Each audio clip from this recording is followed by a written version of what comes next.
यतो वच्मि विचार्य च सर्वसिद्धांत निष्पन्नं संसार भयनाशनम्। सूत जी के मुंह से सबसे पहले प्रीति ही शब्द निकला, क्योंकि सूत जी भगवान कृष्ण के प्रेम से ओतप्रोत है। तो जिसके हृदय में जो होगा वही मुंह में आएगा। हृदय कृष्ण भक्ति से, कृष्ण प्रेम से छलक रहा है, इसीलिए मुंह में से पहला ही शब्द सूत जी के निकला, प्रीति ही, प्रेम शब्द निकला। हे शौनकादि ऋषियों, आपके हृदय में भगवान की कथा सुनने के लिए बड़ी ही प्यास है, प्रीति है, प्रेम है। तो मैं भी बड़ी प्रसन्नता के साथ सर्व सिद्धांत निष्पन्नम, सभी सिद्धांतों से निष्पन्न हुआ, कृष्ण संतोष हेतुकम, भगवान कृष्ण का जो संतोष का कारण है, ऐसा श्रीमद् भागवत महान ग्रंथ ज्ञान यज्ञ के रूप में अब मैं आपको सुनाऊंगा, जो पूरा ग्रंथ रहस्य से भरा पड़ा है।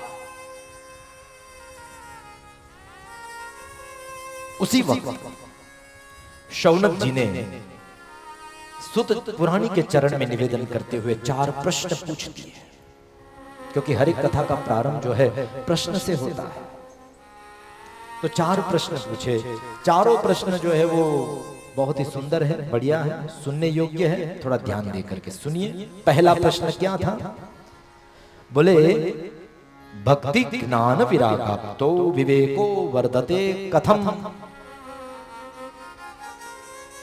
भक्ति ज्ञान और वैराग्य से प्राप्त विवेक जीवन में बढ़े कैसे? प्रश्न बहुत ही सुंदर है और इस प्रश्न में रहस्य भी बहुत है। कभी कभी हम अपने आप को भक्ति वाला मानने लगते हैं या तो भक्ति वाली मानने लगते हैं, कभी हम अपने आप को बड़े ज्ञानी मानने लगते हैं, कभी हम अपने आप को बैरागी मानने लगते हैं कि मेरे जैसा बैरागी कोई नहीं, या तो मेरे जैसी बैरागी कोई नहीं।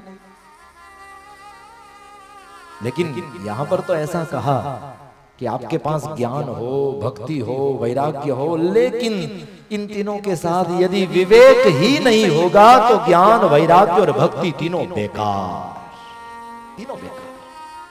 तीनों के साथ विवेक का होना जरूरी है। और विवेक क्या है?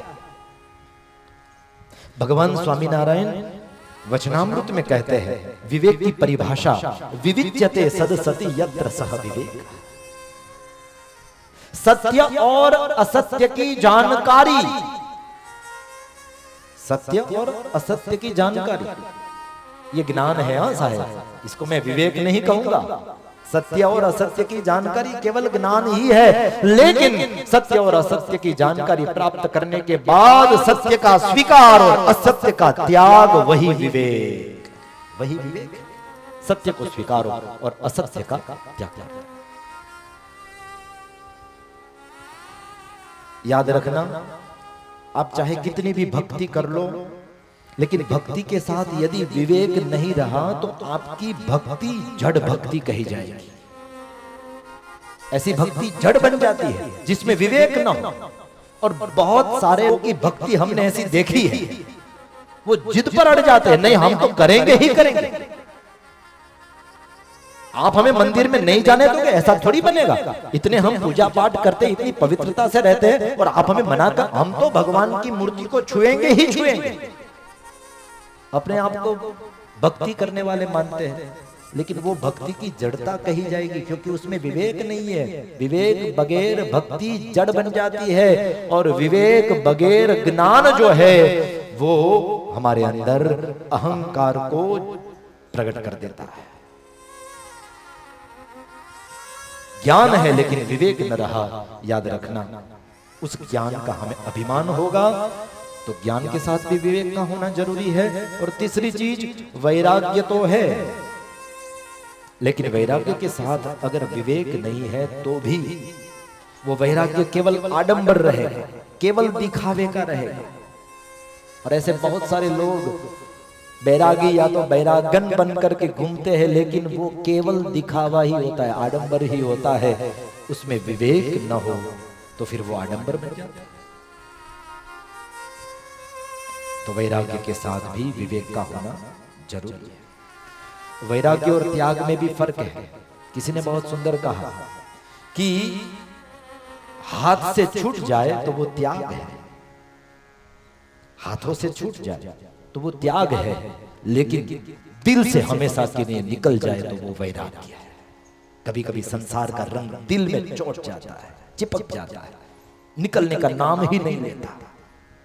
बहुत साधना करते हैं, उपासना करते हैं, पूजा पाठ व्रत जप तप बहुत कुछ करते हैं, लेकिन वो संसार का जो मलिन मैल है वो हृदय में चिपका हुआ है। तब तक याद रखना वैराग्य होगा ही नहीं, और होगा तो मैंने बोला उसके अनुसार वो केवल दिखावा होगा, आडंबरी होगा, किसी को दिखाने के लिए।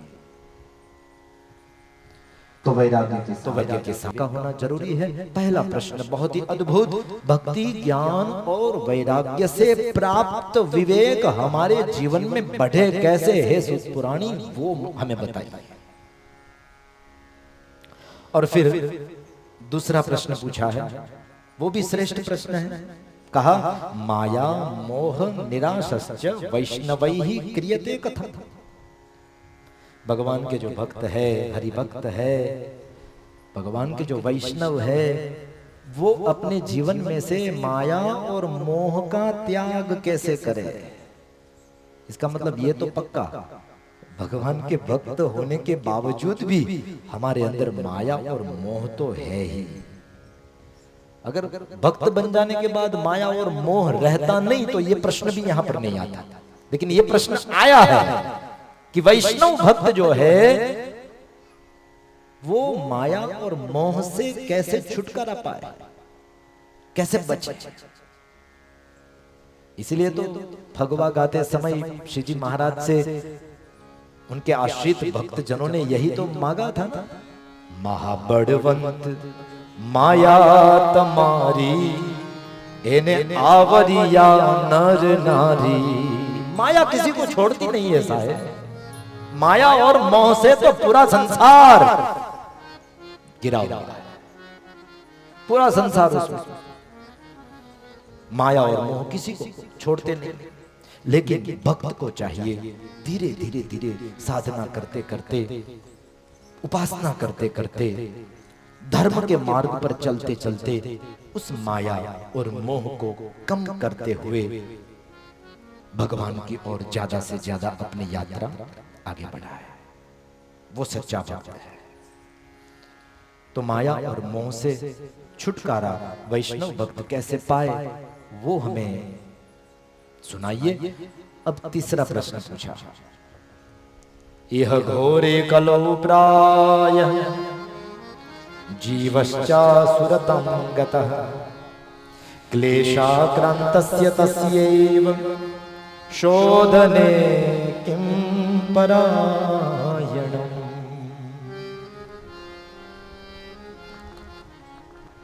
हे सुत पुराणे, यह घोरे कलो प्रायः जीवश्चा सुरतां गतः।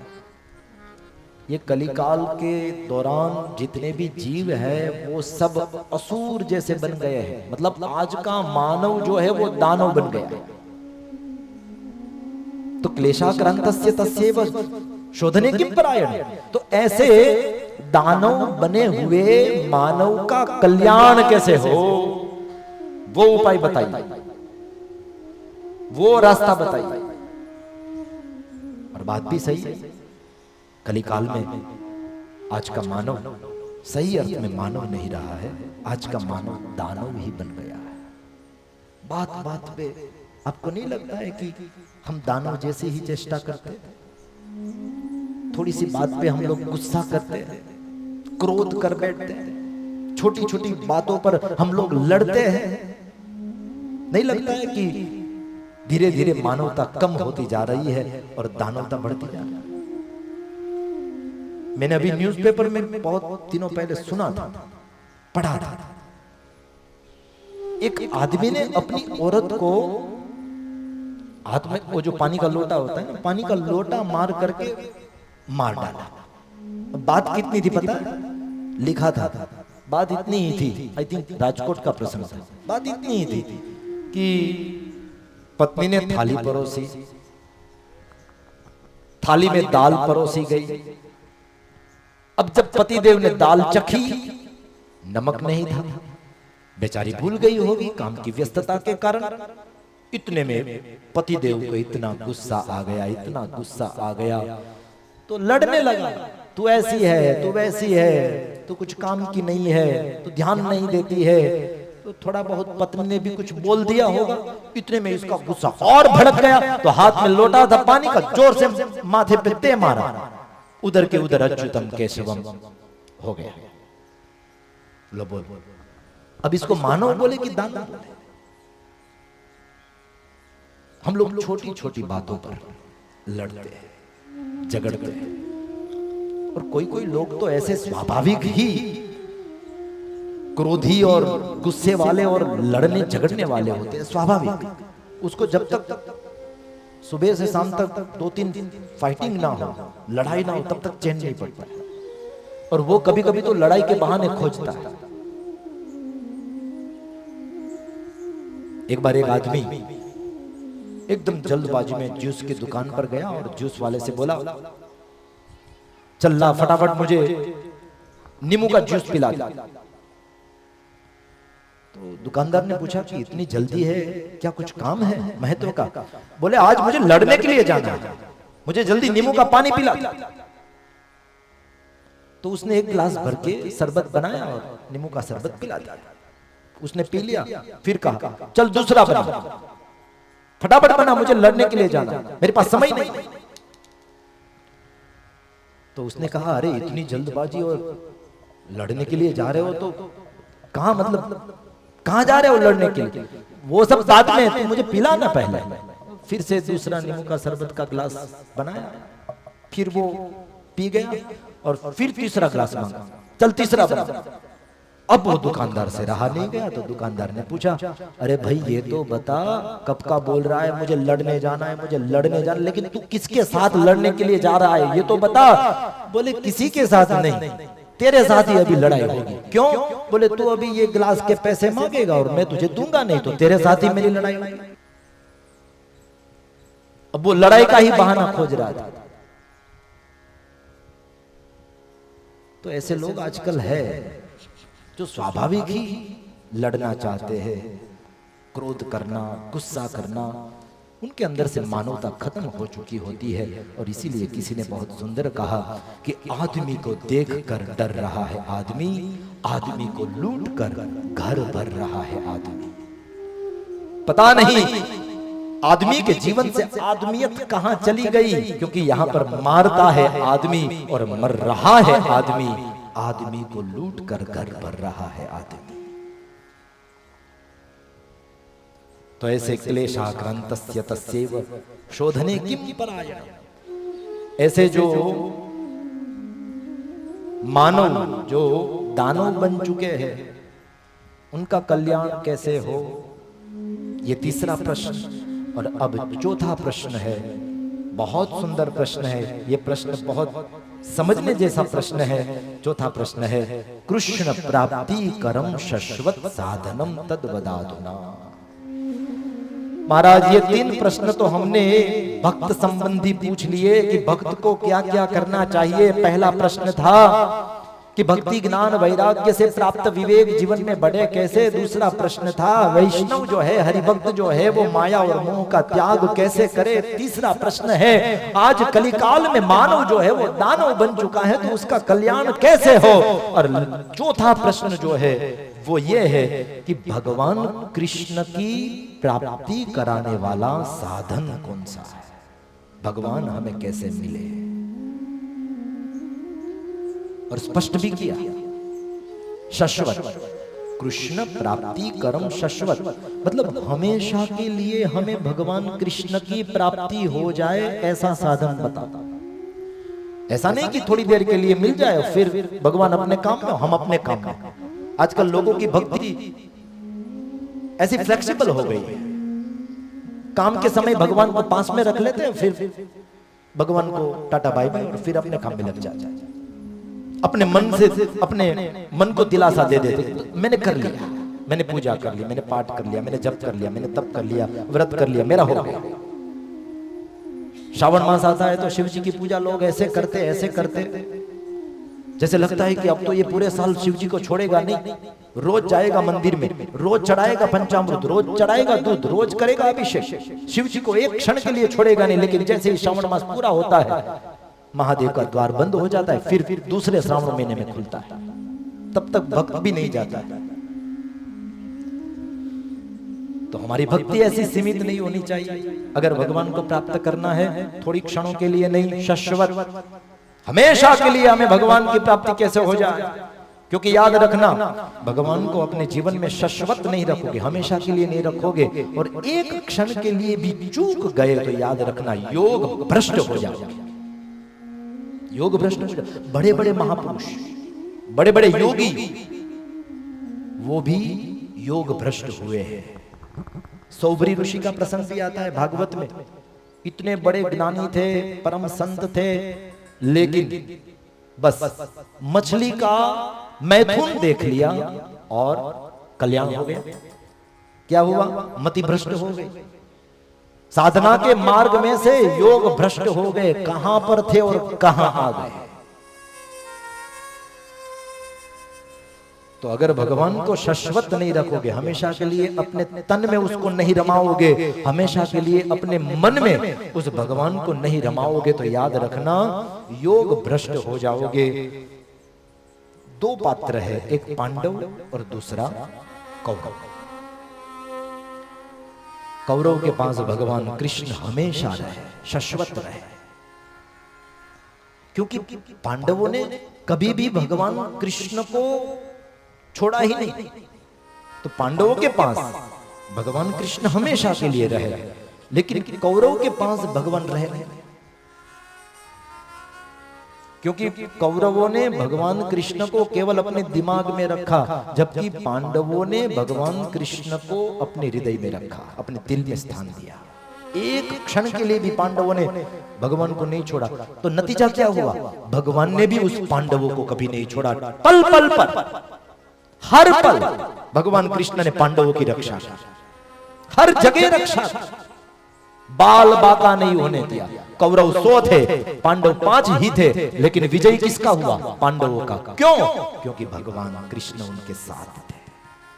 यत्र योगेश्वरः कृष्ण यत्र पार्थो धनुर्धरः तत्र श्रीर विजयो भूतिः ध्रुवा नीतिर्मतिर्मम।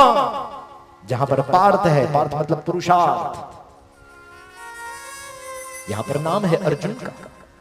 जहां पर पुरुषार्थ है, और यत्र योगेश्वरः कृष्ण, जहां पर योगेश्वर भगवान कृष्ण की कृपा है, याद रखना फिर जिस किसी भी क्षेत्र में तुम जाओगे, वहां हमें विजय ही प्राप्त होगी, जीत ही प्राप्त होगी, अगर कृष्ण हमारे साथ में है, भगवान हमारे साथ में है। तो भगवान को हमेशा अपने साथ रखो, भगवान को हमेशा अपने तन में रमाओ, भगवान को हमेशा अपने मन में रमाओ। और इसीलिए हमेशा बड़े बड़े संत जो है, भगवत भक्त जो है, वो भगवान से यही प्रार्थना करते रहते हैं। आइए थोड़ी देर के लिए भगवान का स्मरण करते हैं, थोड़ा भजन को गुनगुनाते हैं। हमें भी क्या प्रार्थना करनी है परमात्मा को?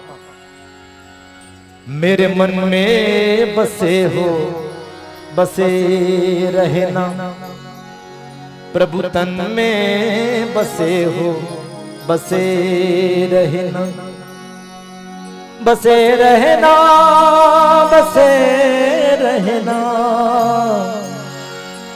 बसे रहना, बसे रहना, मेरे मन में बसे हो, बसे रहना, मेरे मन में बसे हो, बसे रहना, प्रभु तन में बसे हो, बसे रहना, प्रभु तन में बसे हो, बसे रहना, बसे रहना, बसे रहना, बसे रहना, बसे रहना, बसे रहना, बसे रहना, बसे रहना, बसे रहना, मेरे मन में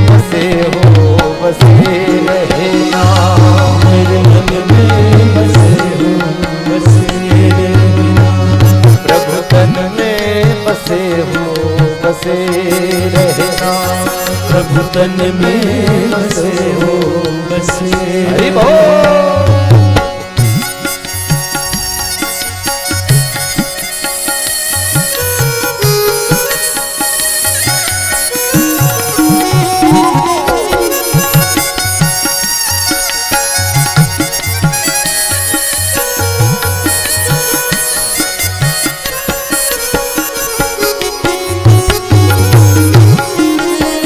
तालियों की सेवा देते हुए हरि बोल।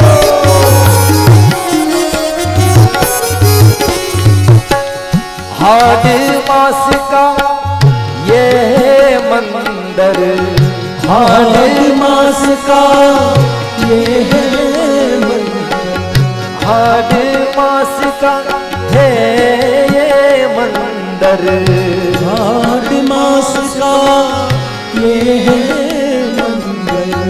आप बसे हो जिसके अंदर, आप बसे हो जिसके अंदर, आप बसे हो जिसके अंदर, आप बसे हो जिसके अंदर।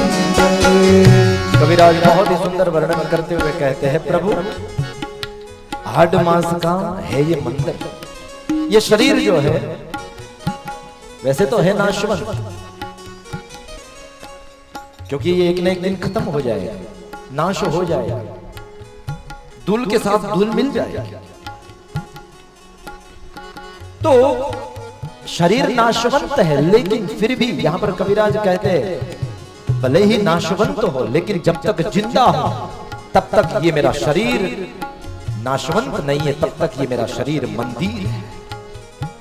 और इस शरीर रूपी मंदिर में है मेरे प्रभु, मैंने तुम्हारे स्वरूप को हृदय में बैठाया। जी हाँ, हमेशा तन के अंदर, मन के अंदर, हृदय के अंदर उस परमात्मा के स्वरूप को बैठा दे। लेकिन वो परमात्मा का स्वरूप हृदय में बैठेगा कब? जब हृदय में प्रेम जगेगा परमात्मा के प्रति, उसके प्रति महिमा जगेगी, तभी तो भगवान का स्वरूप स्थिर होता है हृदय में। बिना प्रेम के, बिना महिमा के भगवान स्थिर नहीं होगा। तो सबसे पहले उसके प्रति प्रेम को जागृत करना जरूरी है। और ऐसे धर्मशास्त्र, ऐसी कथा, ऐसे चरित्र जो है वो भगवान के प्रति हमारे प्रेम को उजागर करते हैं, जागृत करते हैं। और फिर जब रोम रोम में प्रेम छलकने लगता है, तब जीव की अवस्था कैसी बन जाती है। किसी कविराज ने बहुत सुंदर वर्णन करते हुए गाया, प्रेम जब अनंत हो गया, रोम रोम संत हो गया। प्रेम जब अनंत हो गया, रोम रोम संत हो गया। प्रेम जब अनंत हो गया, रोम रोम संत हो गया। प्रेम जब अनंत हो गया, रोम रोम संत हो गया। देवालय हो गया बदन, हो देवालय हो गया बदन, देवालय हो गया बदन, देवालय हो गया बदन। हृदय तो महंत हो गया, मेरा हृदय तो महंत हो गया, हृदय तो महंत हो गया, हृदय तो महंत हो गया।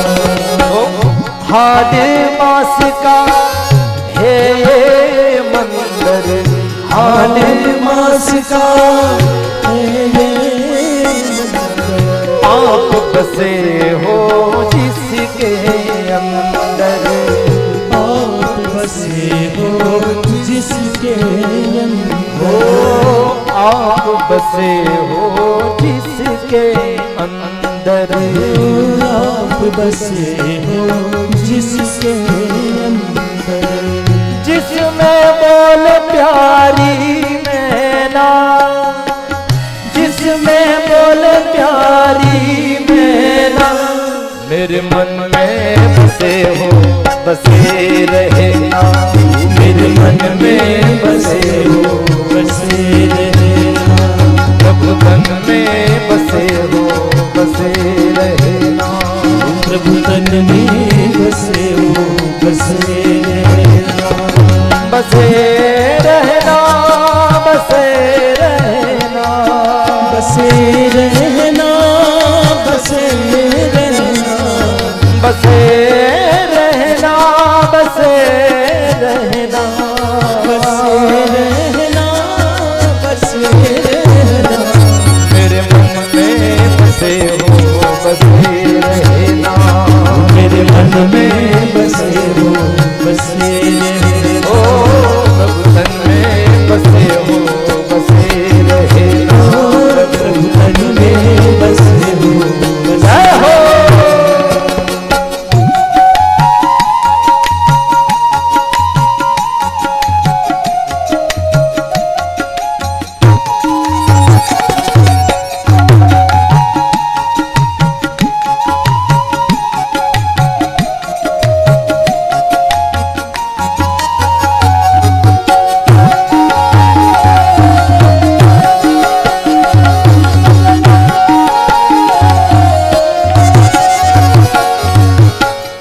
मन मंदिर में ज्योत जगाई, मन मंदिर में ज्योत जगाई, मन मंदिर में ज्योत जगाई, मन मंदिर में ज्योत जगाई, निश दिन तेरी आरती गाई, निश दिन तेरी आरती गाई, ओ निश दिन तेरी आरती गाई, निश दिन तेरी आरती गाई, हो अंग में संग में सदा रहना, अंग में संग में सदा रहना, अंग में संग में सदा रहना, अंग में संग में सदा रहना, मेरे मन में बसे हो बसे रहना, मेरे मन में हो बसे रहना, प्रभु तन में बसे हो बसे रहना, प्रभु तन में बसे हो बसे रहना, बसे रहना बसे रहना, बसे रहना बसे रहना, बसे रहना बसे रहना, बसे रहना बसे हो मेरे मन में बसे हो बसे रहना, मेरे मन में बसे हो बसे रहना, प्रभु तन में बसे हो बसे रहना, प्रभु तन में बसे हो बसे जय हो।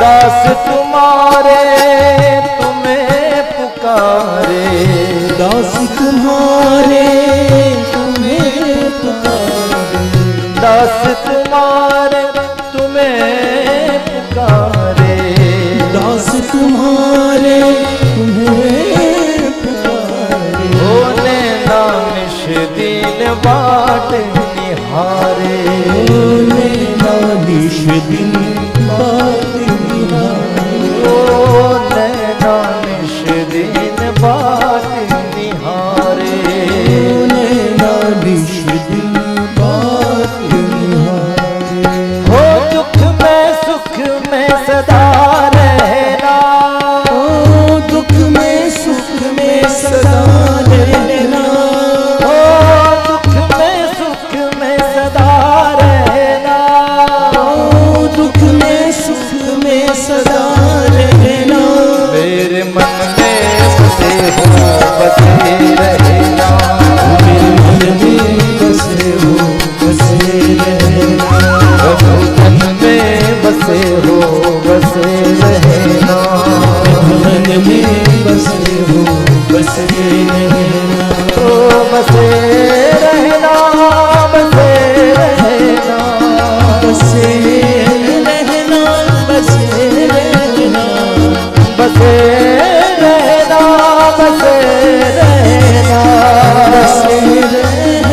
तालियों की सेवा देते हुए मेरे मन में बसे हो बसे रहना, मेरे मन में बसे हो बसे रहना, प्रभु तन में बसे हो बसे रहना, प्रभु तन में बसे हो बसे रहना, मेरे मन में बसे हो बसे रहना, मेरे मन में बसे हो बसे रहना, प्रभु तन में बसे हो बसे रहना, प्रभु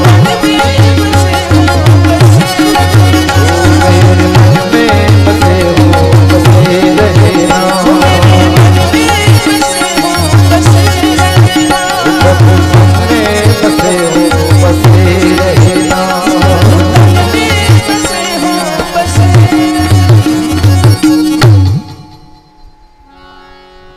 तो मेरे मन में बसे हो बसे रहना, मेरे तन में बसे हो बसे रहना, प्रभु तन में बसे हो बसे रहना, प्रभु तन में बसे हो बसे रहना।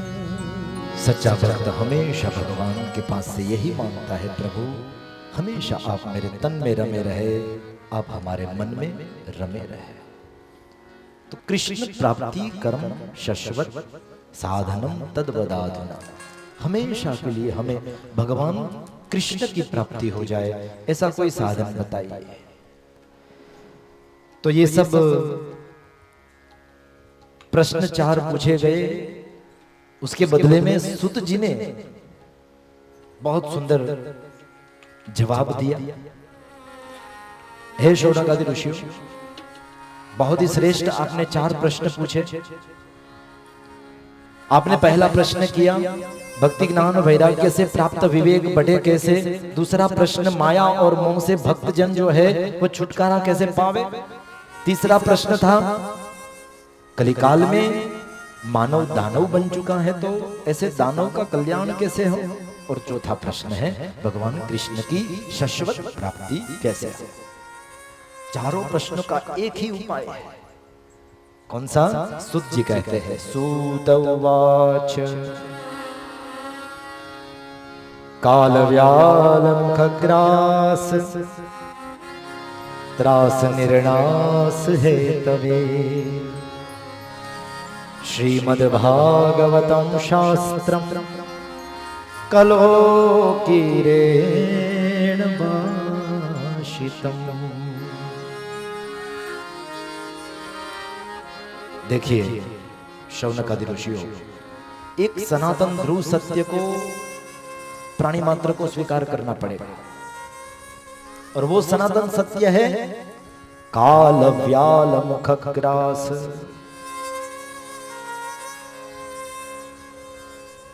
प्राणी मात्र जो है वो व्याल के मुख में निवाला बन करके बैठा हुआ। व्याल मतलब सर्प, वही सर्प कौन है? बोले काल व्याल, वो काल स्वरूप है। काल मतलब मृत्यु, मौत, और मौत ने हर एक इंसान को अपने सिकंजे में लिया हुआ है। कोई भी व्यक्ति मृत्यु से बच नहीं पाएगा, कोई भी व्यक्ति काल से बच नहीं सकता। काल को खरीदा नहीं जाता, मौत को वापिस भेजा नहीं जाता, मौत के सामने हमारा शासन नहीं चलता। चाहे हम कितनी भी बड़ी सत्ता पर बैठे हुए हो, लेकिन जब मौत आती है तो वो आती है और लेकर के ही जाती है। मौत के सामने हमारी चलती नहीं है, वो कभी भी आवे और कहीं भी आवे, उसके सामने चलती नहीं। हमने बहुत बार सुना होगा ना, आदमी बात कर रहा था और मजे से बात कर रहा था, अचानक पता नहीं क्या हुआ, चेयर में बैठे बैठे ही बस अपनी मुंडी ऐसे रख दी, हार्ट अटैक आ गया, गुजर गया, मर गया। अब देखो मौत का कोई भरोसा ही नहीं। चलते हुए जा रहा है, केले का छिलका पांव में आया और लपटा, जैसे ही लपटा गिरा, मुंह के बल गिरा, माथे के बल गिरा और सीधा हेमरेज हो गया, मर गया। कितनी देर हुई? इतनी भी देर नहीं लगी। कभी कभी आदमी को व्यसन होता है, बीड़ी पीता है आदमी, और ऐसा भी सुना है कि बीड़ी को जला करके बीड़ी पी रहा है और अचानक अटैक आ गया, हार्ट अटैक आ गया, खुद चला गया, खुद बुझ गया, बीड़ी जलती रह गई।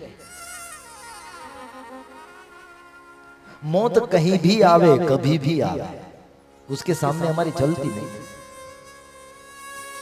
आप लोगों ने बहुत सारी सूचनाएं देखी होगी, पढ़ी होगी, कहीं भी बोर्ड लगे हुए होते, लिखा यहां आना मना है। कोई दूसरा बोर्ड भी आपने पढ़ा होगा, यहां थूकना मना है, यहां इजाजत के बगैर प्रवेश निषेध है, यहां घूमना मना है, यहां गाड़ी को पार्क करना मना है। सभी तरह की सूचना आपने पढ़ी होगी, बोर्ड देखे होंगे। कभी ये बोर्ड आपने पढ़ा है, यहां मरना मना है?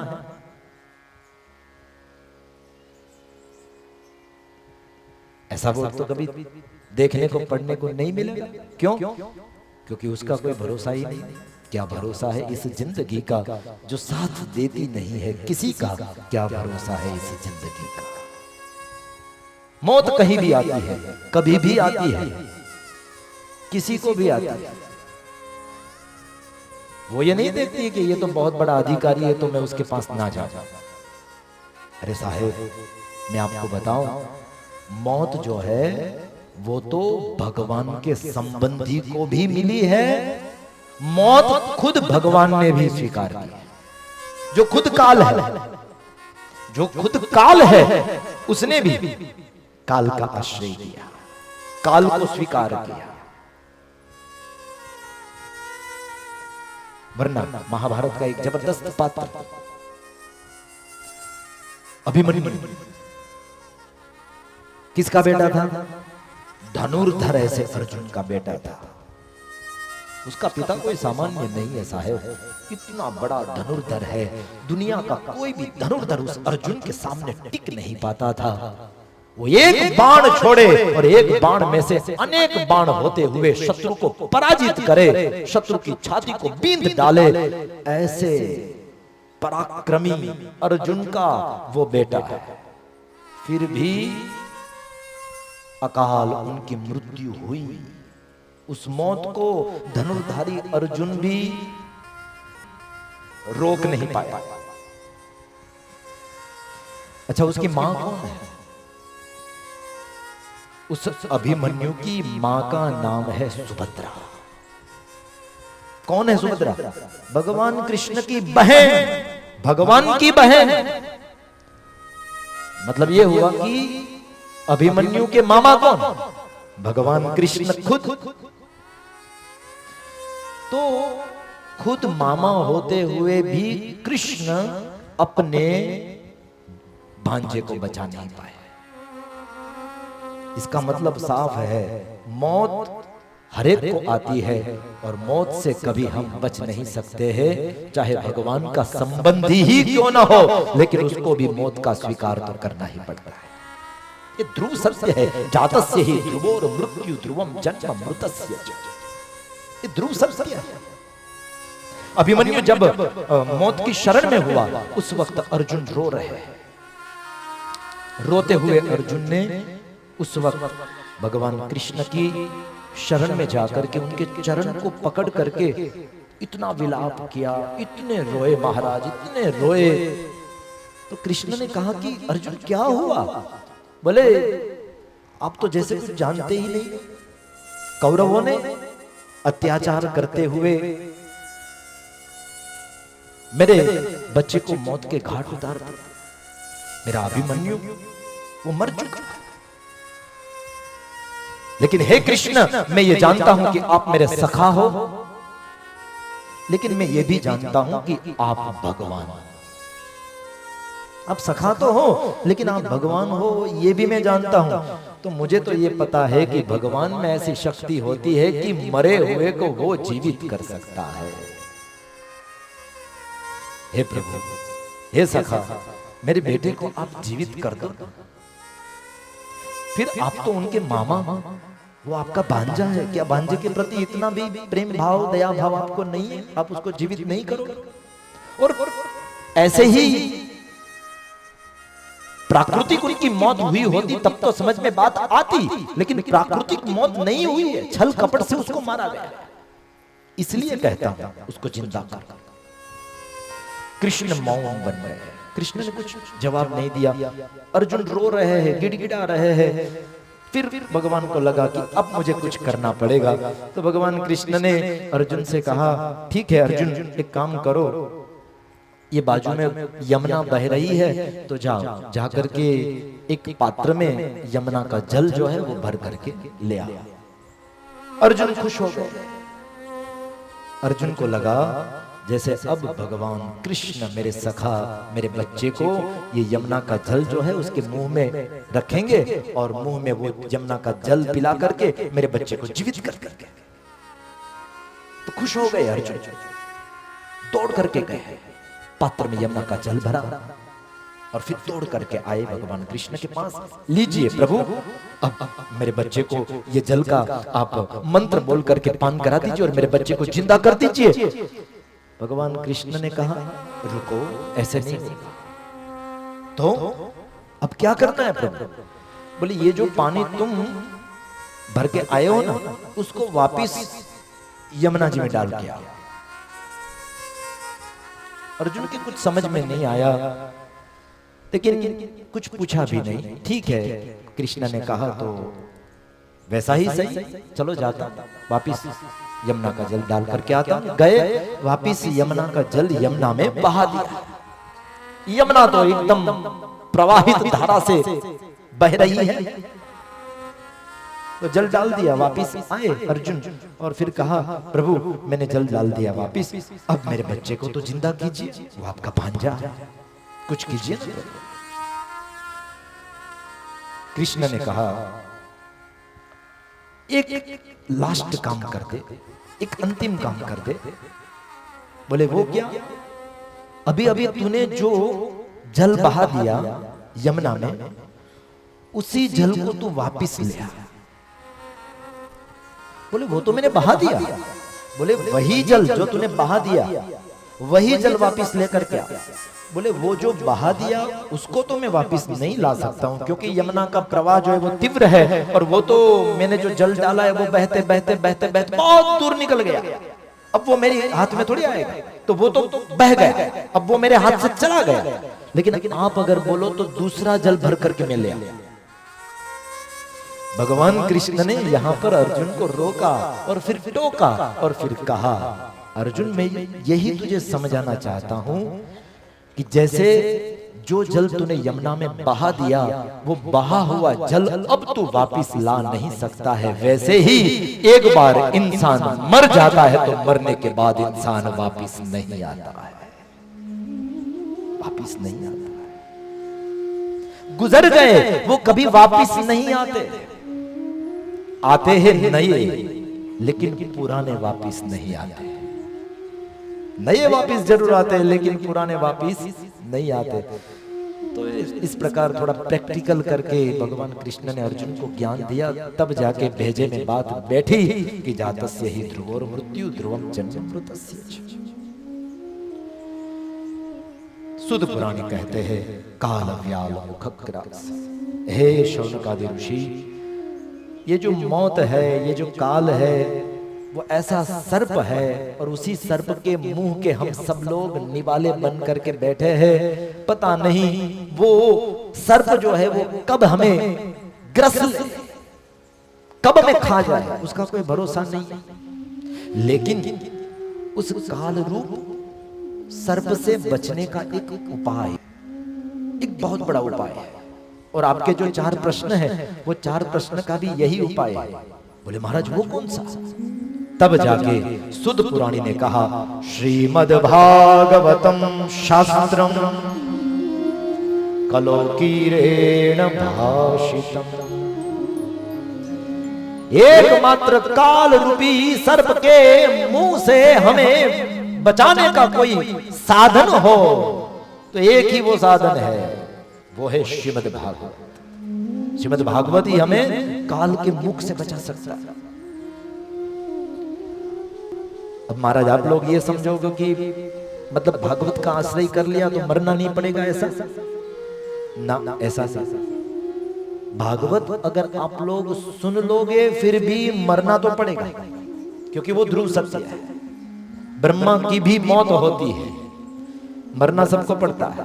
तो भागवत को सुनने के बाद मरना जरूर पड़ेगा, लेकिन भक्तों भागवत को सुनने के बाद बार बार इंसान को मरना नहीं पड़ेगा, क्योंकि इंसान को एक रोग लगा है ना, पुनरपि जनन पुनरपि मरणम पुनरपि जननी जठरे शयन इह संसारे खलु दुस्तारे कृपया पारे पाहि मुरारे।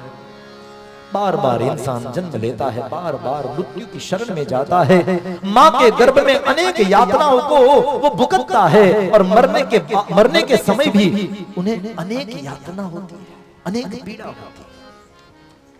लेकिन फिर भी इंसान थकने का नाम नहीं लेता है, फिर भी इंसान को संसार बहुत मीठा लगता है, फिर भी बार बार वो संसार में आना चाहता है, फिर भी विषय वासना को ही वो चिपकना चाहता है।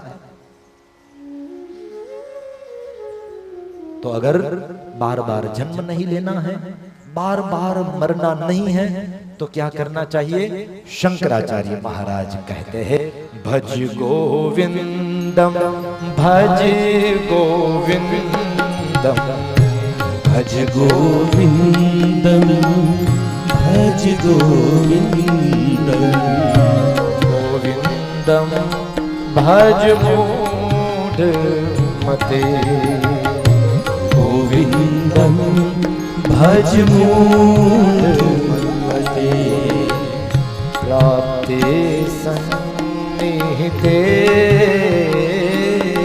मरणे प्राप्ते सन्निहिते मरणे नहीं नहीं रक्षति दुक्रुई करणे नहीं नहीं रक्षति दुक्रुई करणे भज गोविंदम भज गोविंदम भज गोविंदम भज गोविंदम। एक ही उपाय है, श्रीमद् भागवतम शास्त्रम कलो कीरेण भाषितम। भागवत का आश्रय करोगे तो बार बार मरना नहीं पड़ेगा। भागवत ग्रंथ महान है, और ये ग्रंथ केवल वसुंधरा में प्राप्य है, देवलोक में भी ये श्रीमद् भागवत नहीं है, और इसीलिए देवता भी इस कथा को सुनने के लिए लालायित रहते हैं। स्वर्गलोक में कथा नहीं है, स्वर्गलोक में जप नहीं है, तप नहीं है, साधना नहीं है, उपासना नहीं है, भक्ति नहीं है, कुछ नहीं साहेब, वहां खाली पुण्य ही है और अमृत ही पड़ा है, उसके अलावा और कुछ नहीं। और उसमें भी नियम है, पुण्य हमारे खत्म हो जाए, मान लीजिए पुण्य कमा करके स्वर्ग में चले भी गए, और स्वर्ग में कुछ दिन तक, कुछ महीनों तक, या तो कुछ सालों तक रह भी लिया, जैसे ही पुण्य खत्म होते हैं देवता लोग लात मार करके वापस भेज देते हैं, क्षणे पुण्य मर्त्य लोक विशंति। तो जब तक पुण्य है तब तक स्वर्ग, फिर यही मर्त्य लोक में बार बार आना पड़ेगा। स्वर्ग लोक में कुछ नहीं है, वहां भगवान की कथा नहीं है, इसीलिए देवता लोगों को भी ये कथा दुर्लभ है। श्रीमद् भागवती वार्ता सुराणाम अपि दुर्लभा, सुर देवताओं को भी ये कथा दुर्लभ है, और दुर्लभ है इसीलिए देवता लोग जो है उनको पता चला कि परीक्षित महाराज जो चक्रवर्ती सम्राट है, उनको तो शुंगी ऋषि का श्राप लगा है, और 7 दिन में तक्षक नाग के द्वारा उनकी मौत होने वाली है। तो बेचारे अपनी मौत को सुधारने के लिए सुखदेव जी महाराज के पास से श्रीमद् भागवत की दिव्य कथा सुन रहे हैं। तो क्यों न उनको उस भय से मुक्त कर दिया जाए। स्वर्ग से हम लोग अमृत ले जाते हैं और वो अमृत हम दे देंगे परीक्षित को, और बदले में वो जो कथामृत का पान कर रहा है वो कथामृत का पान हम कर लेंगे, ताकि हमें कथामृत मिल जाए, क्योंकि स्वर्ग लोक में कथामृत है ही नहीं। तो देवता जितने थे वो अमृत का कुंभ लेकर के परम स्वार्थी बन करके आया। वो कोई परोपकार बरोपकार करने के लिए नहीं आए थे, वो तो अपना स्वार्थ सिद्ध करने के लिए आए थे कि उनको कथामृत मिल जाए। सौदेबाजी करने के लिए आए थे और सौदेबाजी की भी। जी हाँ, आकर के सुखदेव जी से सीधे कहा, सुखदेव जी महाराज आपको प्रणाम। सुखदेव जी ने भी देवताओं को प्रणाम किया और फिर पूछा, अरे देवताओं आप यहाँ पर? बोले हाँ, हमने सुना बेचारे परीक्षित को श्राप लगा है और उसकी मुक्ति के लिए ही आप उनको भागवत की कथा सुना रहे हैं, तो हमें थोड़ी दया भावना आई, तो सोचा कि ये अमृत जो है वो तो दीर्घजीवी बनाता है इंसान को, तो थोड़ा अमृत हम परीक्षित को पिला देते हैं तो मौत का जो उसको भय है वो दूर हो जाएगा और वो दीर्घजीवी बन जाएगा, फिर उसकी मौत नहीं होगी, वो अमर बन जाएगा। सुखदेव जी ने कहा, अच्छा बदले में आपको क्या चाहिए? बोले बदले में जो आप कथा उनको सुना रहे हो वो कथा हमें सुना। अच्छा, मतलब सौदेबाजी करने के लिए आए हो, व्यापार करने के लिए आए हो, इसके बदले में ये। उस वक्त थोड़ा सुखदेव जी ने देवताओं को डांटा भी है, मूर्ख देवताओं, आपको इतना भी नहीं पता, आप ये कंपैरिजन कर रहे हो, आप तुलना कर रहे हो, किसकी तुलना कर रहे हो वो तो देखो।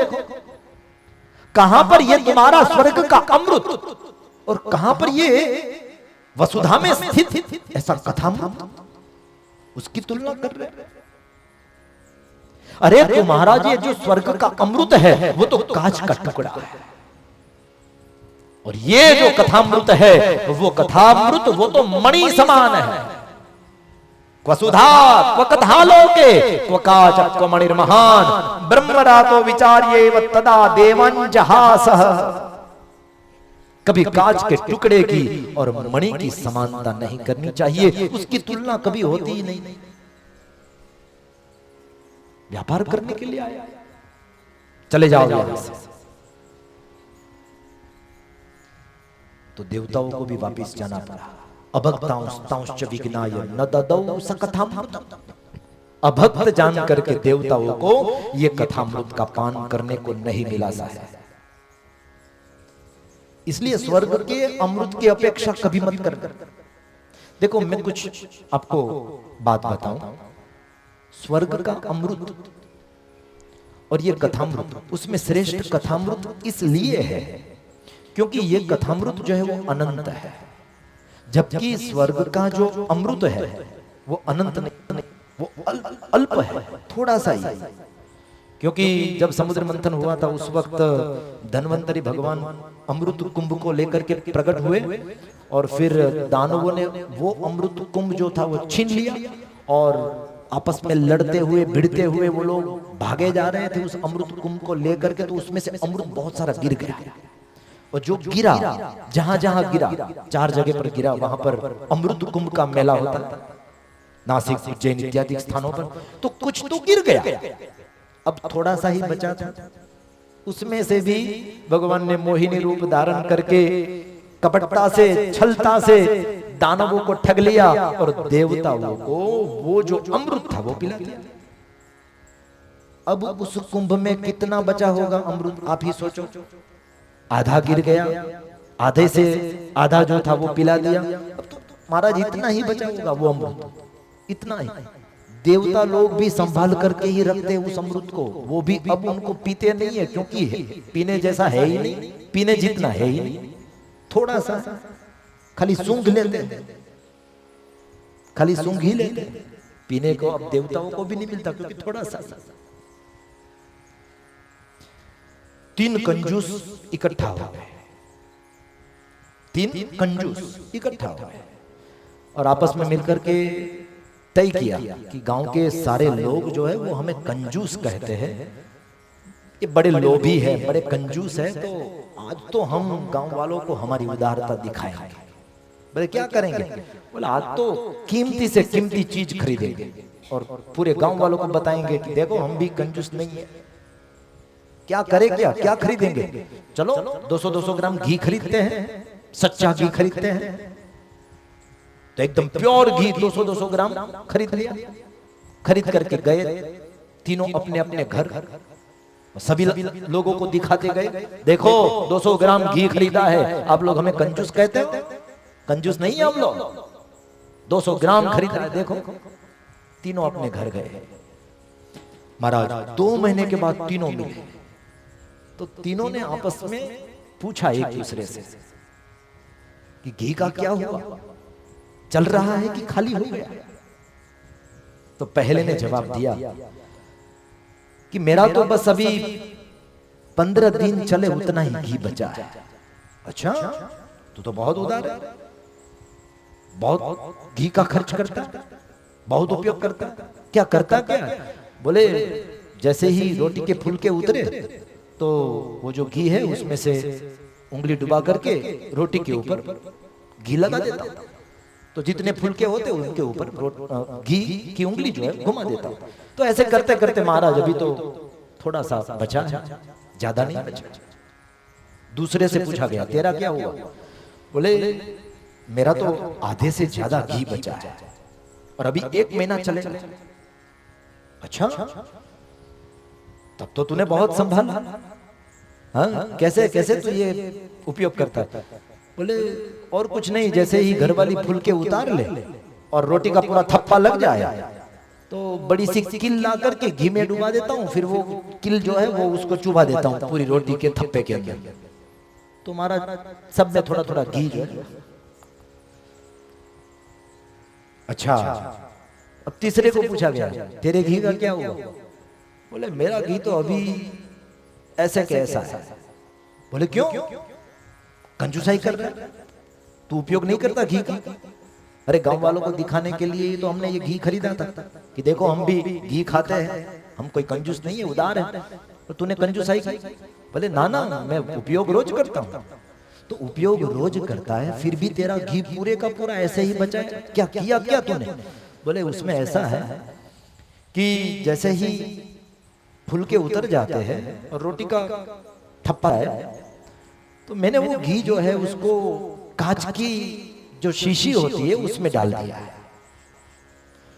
तो एक एक रोटी के ऊपर मैं बस वो कांच की शीशी जो है वो घुमा देता हूं। एक रोटी पे घुमा दिया, दूसरी रोटी पे घुमा दिया, ऐसे करके पूरी जितने भी फुलके सब में घुमा देता हूं। अच्छा, फिर मैं रोटी खाता हूं और रोटी खाते वक्त उसका ढक्कन खाली शीशी का खोल देता हूं तो घी की सुगंध आए तो लगे कि हाँ घी वाली रोटी खाई। तो बस ऐसे ही सूंघ करके काम चला लेता हूं तो मेरा तो बचा है। अब साहेब ऐसा करेगा तो पूरी जिंदगी तेरा घी खत्म नहीं होगा। वैसे ही देवता केवल उस अमृत को अल्प होने के कारण, थोड़ा सा होने के कारण मुझे लगता है खाली सूंघते ही हो गए, बाकी अमृत है ही नहीं स्वर्ग में जाता। तो अमृत स्वर्ग का थोड़ा सा है, लेकिन भगवान की कथा जो है उसका अमृत जो है वो बहुत ज्यादा है। प्रभु ये तो पूरा सागर है, समंदर है। कथा को समंदर कहा गया। बहते हुए समंदर को कुछ पाठ पढ़ाना है, सदियों से चली आ रही कथा को कुछ घंटों में सुनाना है, कुछ घंटों में सुनाना है। और इसीलिए गोस्वामी जी कहते हैं हरि अनंत हरि कथा अनंता, हरि अनंत हरि कथा अनंता, कहि सुनहि सादर सब संता, कहि सुनहि सादर सब संता। हरि अनंत हरि कथा अनंता। भगवान का कथामृत जो है वो तो अनंत है, अनंत है, वो कभी खत्म नहीं होता। तो अगर कंपैरिजन करो तो ये फर्क सबसे पहला मालूम पड़ता है कि स्वर्ग का अमृत थोड़ा सा है और कथामृत जो है वो अनंत है, अनंत। तो अभक्तांश विघ्नाय न ददौ सकथामृतम, देवताओं को अनधिकारी जान करके, अभक्त जान करके उनको अमृत का पान नहीं कराया गया। और जो अधिकारी है ऐसे परीक्षित महाराज ने श्रीमद् भागवत की कथा को 7 दिन तक सुना, उनका मोक्ष हुआ। और जैसे ही मोक्ष हुआ ये समाचार ब्रह्मा के कान में पड़े तो ब्रह्मा को आश्चर्य हुआ। तो ब्रह्मलोके तुलाम बद्ध्वा तोलयत् साधनन्यजः लघुन्यन्यानि जातानि गौरवेण इदं महत्। ब्रह्मा ने सभी शास्त्रों का तोल माप किया। अरे ये भागवत ग्रंथ इतना चमत्कारिक ग्रंथ, 7 दिन में परीक्षित को मोक्ष मिल गया। ऐसा भला क्या है इस भागवत ग्रंथ में, जरा लाओ मैं भी देखूं। अपना निज लोक छोड़ करके वो परमात्मा, वो भगवान वहां पर आ गए जहां पर कथा चल रही थी। भक्तों के बीच में परमात्मा भी नाचने लगे। नारद जी के ऊपर प्रशंसा व्यक्त की, सनकादिकों के ऊपर प्रशंसा व्यक्त की, जितने भी भक्तजन थे उनके ऊपर प्रशंसा व्यक्त की। और तदनंतर सबको आशीर्वाद देकर के भगवान उसी समय अंतर ध्यान हो गए। भगवान अंतर ध्यान हुए, भक्ति माता का दुख दूर हुआ। नारद जी, उनको भी शांति हुई कि चलो उद्यम सफल हुआ। इस भागवत ने बड़ा चमत्कार कर दिया, भक्ति माता का दुख दूर हो गया, ज्ञान वैराग्य वो भी पुष्ट हो गए, हमारा तो काम हो गया। लेकिन नारद जी को आश्चर्य बहुत हुआ, ये कमाल का ग्रंथ है। मैंने वेद वेदांत का घोष किया, गीता का पाठ किया ज्ञान वैराग्य के कान में, लेकिन उससे काम नहीं बना। और ये भागवत की कथा, उनके महात्म्य से ही ज्ञान भक्ति वैराग्य पुष्ट हो गए। ये तो बड़े आश्चर्य की बात है।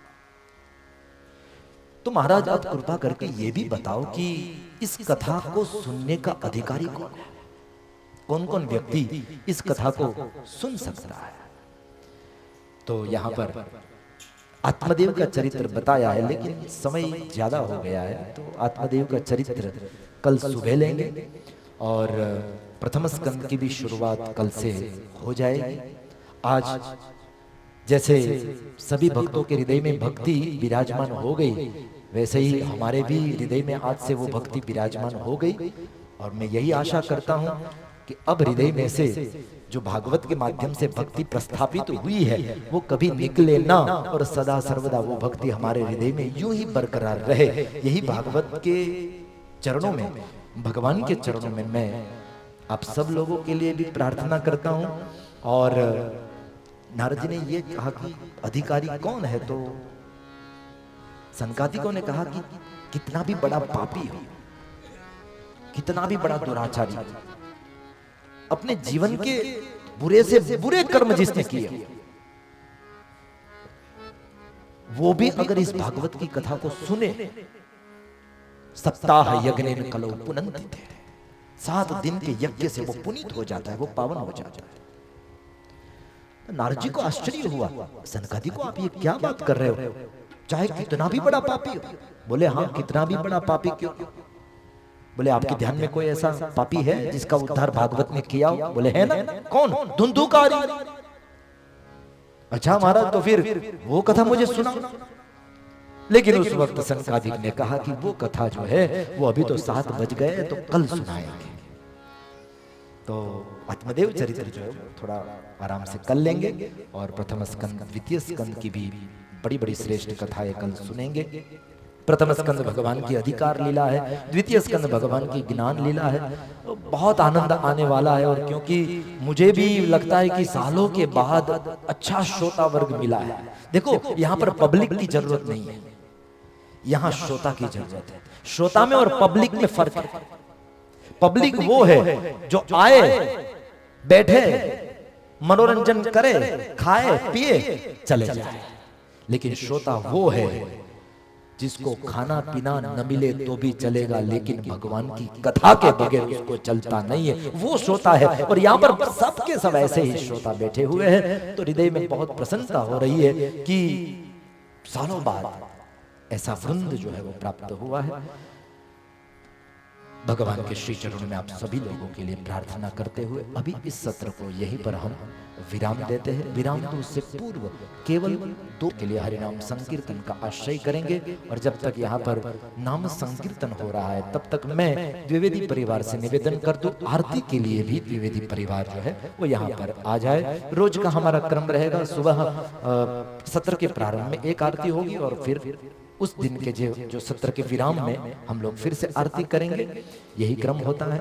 तो द्विवेदी परिवार आदरणीय हमारे विद्वत वरेण्य आदरणीय माननीय ऐसे जय प्रकाश द्विवेदी जी, पूज्य बा और उनका पूरा परिवार, आदरणीय वेद प्रकाश जी, पूज्य रमा दीदी वगैरह सब लोग यहाँ पर आ जाए और आकर के भागवत जी की आरती के लिए तैयार हो जाए। ब्राह्मण देवताओं से भी निवेदन, आरती की थालियां यहाँ पर तैयार कर दी जाए।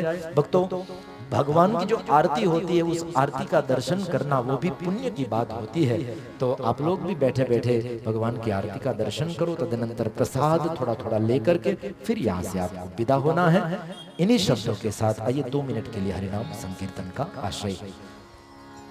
जय जय राधे राधे श्याम, जय जय श्री वृंदावन धाम, जय जय राधे राधे श्याम, श्री वृंदावन धाम। जय जय राधे राधे श्याम, जय जय श्री वृंदावन धाम। जय जय राधे राधे श्याम, जय जय श्री वृंदावन धाम। जय जय राधे राधे श्याम, जय जय श्री वृंदावन धाम। जय जय राधे, थोड़ा तालियों की सेवा देती हुए हरि बोल। जय श्री वृंदावन धाम। जय जय राधे राधे श्याम, जय जय श्री वृंदावन धाम। जय जय राधे राधे श्याम, जय जय श्री वृंदावन धाम। जय जय राधे, जय जय राधे, जय जय राधे, जय जय राधे,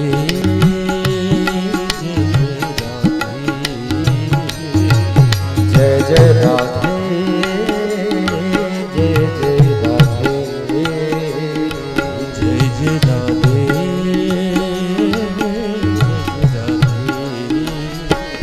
जय जय राधे राधे श्याम, जय जय श्री वृंदावन धाम। जय जय राधे राधे श्याम, हरि बोल। जय जय राधे राधे श्याम, जय जय श्री वृंदावन धाम।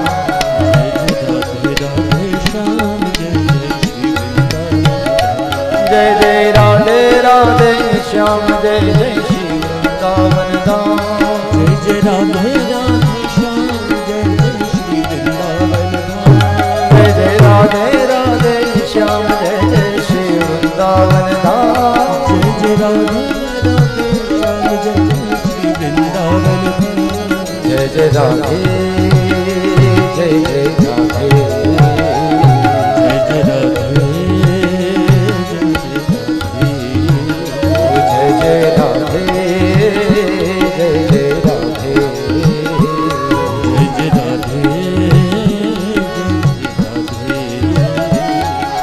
राधे राधे श्याम, राधे राधे राधे श्याम, राधे अरे राधे राधे श्याम, राधे राधे राधे श्याम, राधे राधे राधे श्याम, राधे राधे राधे श्याम, राधे राधे राधे श्याम, राधे राधे राधे श्याम, राधे राधे